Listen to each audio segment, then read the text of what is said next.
सबसे पहले पाकिस्तान की और अफ़गानिस्तान की हम बात करेंगे। इस पे एक सुहेल अफरीदी का ट्वीट आया, मैं पहले आपके सामने वो रख देता हूँ। सुहेल अफरीदी ने जो बातें की हैं उससे ज़रा क्लैरिटी आ जाएगी, क्योंकि 24 घंटे भी नहीं गुजरे अफ़गानिस्तान और पाकिस्तान की झड़पें हुए और पाकिस्तान तहरीक-ए-इंसाफ के ऊपर इल्ज़ामात लगाना शुरू कर दिए बहुत सारे लोगों ने कि जनाब ये तालिबान के साथ खड़े हैं, कल ये इंडिया के साथ खड़े थे, कल ये फ़लाँ के साथ खड़े थे, ये पाकिस्तान के हर दुश्मन के साथ खड़े हो जाते हैं। हालांकि इंडिया के खिलाफ जब लड़ाई हुई थी तो पाकिस्तान तहरीक-ए-इंसाफ के सोशल मीडिया ने बयानिया बनाया था और पाकिस्तान तहरीक-ए-इंसाफ के सोशल मीडिया ने वो दुर्गत बनाई थी सोशल मीडिया के मैदान में भारत की कि वो याद रखेगा लंबे अरसे तक। यानी जितनी उनको सोशल मीडिया में मार पड़ी उसमें बहुत बड़ा हिस्सा पाकिस्तान के सोशल मीडिया का था। अभी तो PMLN के लोगों ने बड़ा अजीबोगरीब, वो अच्छा जी अजीबोगरीब किस्म का एक वो नमूना बना के डाल दिया। तो अगर ये नैरेटिव इस तरह के लोग बनाएंगे ना तो इससे अच्छा बनाया ही ना। बहरहाल ये सुहेल अफरीदी साहब ने स्टेटमेंट दिया, इससे बड़ी क्लैरिटी आई है और ये चीज़ें रिकॉर्ड के ऊपर रहनी चाहिए। और पाकिस्तान के खिलाफ किसी भी मुल्क की तरफ से कोई इश्तियाल अंगेज़ी या जारियत होती है तो बगैर किसी खौफ और डर के हम पाकिस्तान के दिफा के लिए हर हद तक जाएंगे।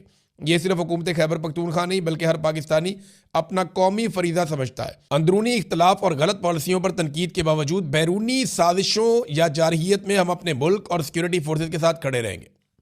ये है जनाब बात कि हमें आपसे बहुत गिले और शिकवे हैं और आपकी पॉलिसियों से शदीद इख्तलाफ है, लेकिन इसके बावजूद जब कोई बाहर से हमलावर होगा तो फिर हम पाकिस्तान के लिए खड़े होंगे, फिर लड़ना पड़ेगा। लेकिन ये एक तरफ से नहीं होनी चाहिए चीज़। यानी मिलिट्री एस्टेब्लिशमेंट अपना जुल्म बंद करे ना उस वक्त जब बाहर से हमला हुआ है। अगर वो ये चाहते हैं कि उन्हें गैर मशरूत सपोर्ट मिले तो वो जुल्म भी बंद करें ना, ये भी बहुत ज़रूरी है। इमरान खान साहब की कुछ हदायत को रिकॉर्ड पे लाए, वो उन्होंने कहा जी, अब इमरान खान साहब ने कहा था कि अब अफगानिस्तान और कबायली इलाकों में अमन के क़याम के लिए 3 फरीकों को साथ लेकर चलना नागुज़ीर हो गया। सबसे पहले पाकिस्तान के कबायली इलाकों की अवाम, दूसरी अफ़गान हुकूमत और तीसरी अफ़गानिस्तान की अवाम। इन 3 फरीकैन की मदद के बगैर कोई कामयाब ऑपरेशन या पायदार हल नहीं हो सकता, ये इमरान खान ने कहा था। देखिए, पाकिस्तान की हुकूमत को मशवरा दिया तो चौथा फरीक तो पाकिस्तान की हुकूमत हो गई ना, एक फरीक अफगानिस्तान की हुकूमत हो गई और दोनों तरफ के जो कबायली इलाकों के अवाम है उनको आप साथ मिलाएंगे तो आप दहशतगर्दी का खात्मा करेंगे। इससे बेहतर कोई पॉलिसी हो नहीं सकती। तो इमरान खान साहब ने इसके ऊपर काफ़ी बार बार बात की है। सुहेल अफरीदी ने वो बात भी दोहराई और साथ ही उन्होंने ये कहा कि जब भी कभी ऐसी सूरत हाल होगी तो हम सारे साथ खड़े होंगे। ये बहुत इंपॉर्टेंट था। अब मैंने एक सर्वे करवाया अवामी, लेकिन उससे पहले मैं बताऊं कि बड़े अहमकाना किस्म के सवालात किए जा रहे हैं पाकिस्तान के अंदर और गद्दारियों के सर्टिफिकेट्स बांटे जा रहे हैं। ये बेशर्मी की जा रही है और ये वो लोग कर रहे हैं जिन्हें सिर्फ शाबाशी चाहिए, शाबाशी चाहिए मिलिट्री एस्टेब्लिशमेंट की कि जनाब हम आपके बहुत पालतू हैं, लिहाजा देखिए हम गद्दारियों के सर्टिफिकेट बांटना शुरू हो गए। यानी तुम किसके साथ हो, ये क्या सवाल हुआ भाई? जो अफगानिस्तान का आदमी है या अफगानी है वो अफगानिस्तान के साथ होगा और जिसके पास पाकिस्तान का शनाख्ती कार्ड पासपोर्ट है वो पाकिस्तान के साथ होगा। तो हर पाकिस्तानी पाकिस्तान के साथ ही होगा ना। ये सवाल करने का मकसद एक तकसीम पैदा करना है मुल्क के अंदर। देखिए, इख्तिलाफ राय होता है। कई लोग कहते हैं इस काम को करने का ये तरीका ठीक है, कई लोग कहते हैं नहीं वो तरीका ठीक है, कई लोग कहते हैं ये काम क्यों कर रहे हो। इख्तिलाफ होता है तो इसके जरिए से मुल्क को तकसीम नहीं करते, गद्दारियों के सर्टिफिकेट नहीं बांटते। ये बड़ा अहमकाना सवाल है कि तुम किसके साथ हो। यानी पाकिस्तानियों में इख्तिलाफ राय को एक बड़ी तकसीम में बदल कर ये गद्दारियों के सर्टिफिकेट बांट रहे हैं कि ये मुहिब वतन है और ये गद्दार है और ये हमने जनाब एक तरीक़ाकार बना लिया, इससे पता चल जाएगा। ये बड़ी ज़्यादती है। मैंने एक अवामी सर्वे करवाया और इसमें आपको पता चलेगा कि पाकिस्तानी क्या सोच रहे हैं। ये अवामी सर्वे में आपके सामने रखता हूँ। ये वीडियो है जनाब, ये देखें। इसमें हमने अवामी सर्वे करवाया जिसमें मुज़ाकरात या जंग, ये 2 ऑप्शन हमने पाकिस्तानियों के सामने रखे।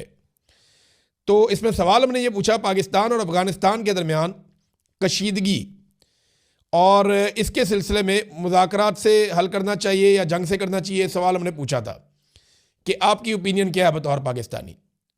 तो हमने ऑप्शन नंबर 1 रखा था मुज़ाकरात, ऑप्शन नंबर 2 रखा था जंग। इसके ऊपर जो लोगों ने रद्द-ए-अमल दिया, पहले मैं आपको ये बता दूं कि हज़ारों लोगों ने इसके ऊपर वोटिंग की है, बहुत बड़ी तादाद में वोटिंग की है और 80.6% लोग जो है उन्होंने वाज़ेह जवाब दिया है हाँ में या ना में, यानी मुज़ाकरात में या जंग में। ऑप्शन नंबर 1 और ऑप्शन नंबर 2 जो इस्तेमाल किए यानी मुज़ाकरात का ऑप्शन और जंग का ऑप्शन जिन लोगों ने इस्तेमाल किया वो 80% है। उनके अलावा जो बाकी लोग हैं उनकी तादाद कम है, यानी 20% ऐसे लोग हैं, 19.4% जो अपने कमेंट्स के अंदर डिस्कशन करते रहे।